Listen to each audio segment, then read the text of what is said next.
একটা পর্যায়ে তারপরে ইটিভি সাংবাদিক, এনটিভি, এরা কিন্তু খুব প্রবলেম হয়েছে, এদের ক্যামেরা ভেঙে ফেলছিল এবং ওনাদের উপর একটা কর্মী, আমরা যেমন আমাদের উপর হামলা হয়েছে তাদের উপর হামলা হয়েছে। কিন্তু এর কাছে কৃতজ্ঞ, কারণটা কি দেখেন, মানে আপনাদের ছাড়া তো প্রকৃত চিত্রটা জাতি জানার সুযোগ নেই। এখন যেমন সোশ্যাল মিডিয়ার যুগ, অনেকটা দেখা গেল আপনার চ্যানেলে আসতেছে না, কোনো কিছু পত্রিকা আসতেছে না, কিন্তু সোশ্যাল মিডিয়ায় অনেক অপশন আছে। কিন্তু ওই সময়গুলোতে কিন্তু আসলে এই অপশনগুলো এতটা এইভাবে ছিল না। প্রচারের মাধ্যম কিন্তু পেপার, পত্রিকা, অনলাইন, আমাদের এই যে চ্যানেলগুলো, এবং ওনারা প্রকৃতপক্ষে যেই তৎকালীন সময়ের অবস্থাগুলো তুলে ধরেছেন, এবং তার জন্যই কিন্তু আমি 17 বছর আমি কি করেছি, আমার ডেডিকেশন কি, সেটা পার্টি আরও ভালোভাবে জানতে পেরেছি। আমি আপনাদের কাছে কৃতজ্ঞ যে আপনাদের জন্যই, আপনাদের সবার ঐক্যবদ্ধ চেষ্টা, আপনাদের সহযোগিতা এবং আপনাদের সত্য প্রকাশের যে অভিপ্রায় ছিল, তার থেকেই কিন্তু আমি নজরুল ইসলাম আজাদ এই 17 বছর রাজনীতি করে আজকে এই জায়গায় দাঁড়াতে পেরেছি। তার জন্য আপনাদেরকেও ধন্যবাদ জানাচ্ছি। আইন শৃঙ্খলা বাহিনীর কাছে একটা মেসেজ আছে, এইখানে কোনো প্রকার সাবরাইজ যাতে না করতে পারে। আপনারা যেমন গতকাল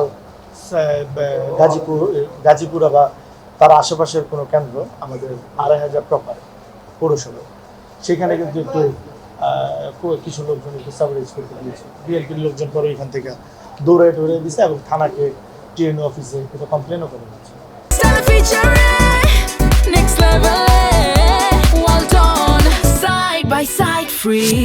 আসলে আমি তো আগেও বলেছি কথাটা, ওনারা তো আসলে শুধু কমপ্লেন নিয়ে আছে। যেমন ইতিপূর্বে যেটা হয়েছে, আমাদের দুপতারার রাজীব, সে আপনার 3-4 হাজার লোক নিয়ে আমাদের জনসভা ছিল, জনসভায় মিছিল করতে। In the main time college market candidate আঙ্গুর সাহেব দুপতারাতে ক্যাম্পিং করছে। তো সে তো মিছিলে নিয়ে এসে সে তো স্টেজে আছে, তা স্টেজে থাকা অবস্থায় সে তো সুপার হিরো না যে এইখান থেকে জাম দিয়ে আপনার দুপতারা চলে গেলে একটু ডিস্টেন্স আছে, আবার দুপতারা থেকে আরেকটা জাম দিলে একবার স্টেজে নেমে গেল, এরকম তো কোনো সুযোগ নেই। বাট উনি কিন্তু স্পাইডারম্যান হওয়ার সুযোগ নেই। তো বাট ক্যান্ডিডেট কিন্তু বলেছে যে রাজীব ছিল, রাজীবের লোকজন ছিল, তাহলে উনি কিন্তু কোনো ফুটেজ দেখাইতে পারেন।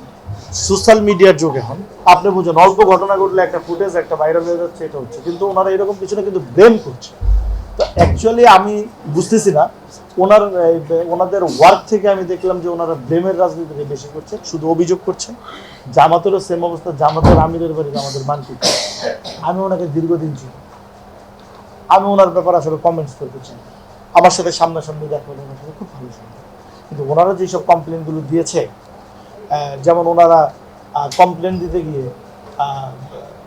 এমন কমপ্লেন দিয়েছে, যে কমপ্লেনটা হলো যে আমার ভাইকেই ডাকাত বানিয়ে দিচ্ছে, ডাকাতের সঙ্গে।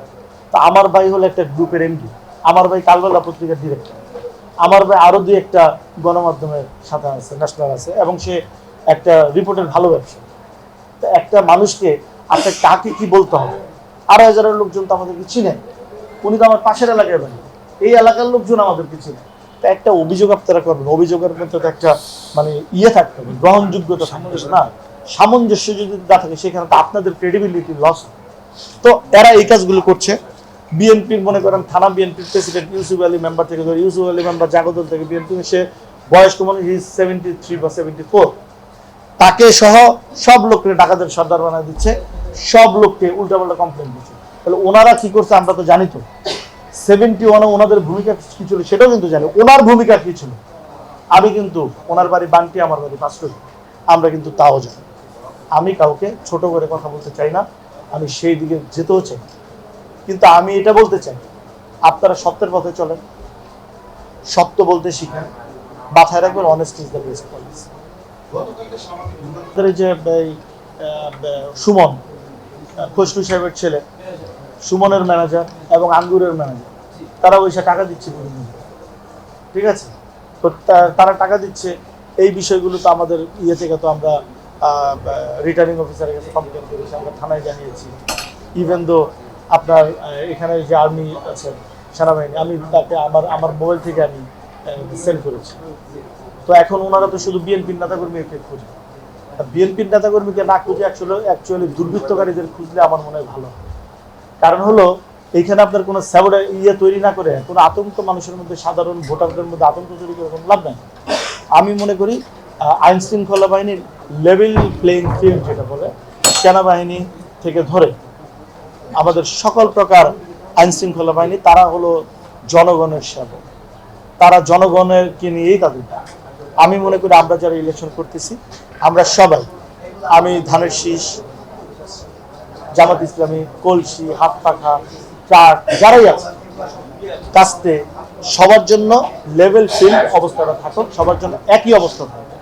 এইখানে আপনি স্পেসিফিক কাউকে শুধু শুধু খোঁজাখুঁজি করে পেনিক তৈরি না করে সবাইকে ভোটের প্রপার অধিকারটা দিয়ে সবাইকে ভোট দিতে পারে উৎসব মুখর পরিবেশে। আগে যেটা ছিল ভোটের রাজনীতি, আমি দেখেছি, আপনারাও দেখেছেন, মানুষজন ঈদের দিনের মধ্যে খুশি হয়ে গোসল গোসল করে নতুন জামা কাপড় পরে ভালো খাওয়া দাওয়া করে ভোট দিতে যেত। আমরা দীর্ঘদিন পরে একটা ভোটের ফ্যাসিলিটিস পেয়েছি। আমরা জননেতা তারেক রহমানের নেতৃত্বে আন্দোলন সংগ্রাম করেছি এবং সেই আন্দোলনের মাধ্যমে সামগ্রিকভাবে সবাই মিলে, এদেশের জনগণ সবাই মিলে কিন্তু এই বিজয়, তো এই বিজয়ের পর একটা ভোটের রাজনীতি এসেছে। আমি মনে করি এখানে গণতন্ত্রের জন্য জয় হয়, সবার জন্য যেন লেভেল প্লেইং ফিল্ড অবস্থাটা একই রকম থাকে। আমি সেটা আমার আইন শৃঙ্খলা বাহিনী, সেনাবাহিনী থেকে ধরে একেবারে সকল আইন শৃঙ্খলা বাহিনীর কাছে আমার জোর রিকোয়েস্ট।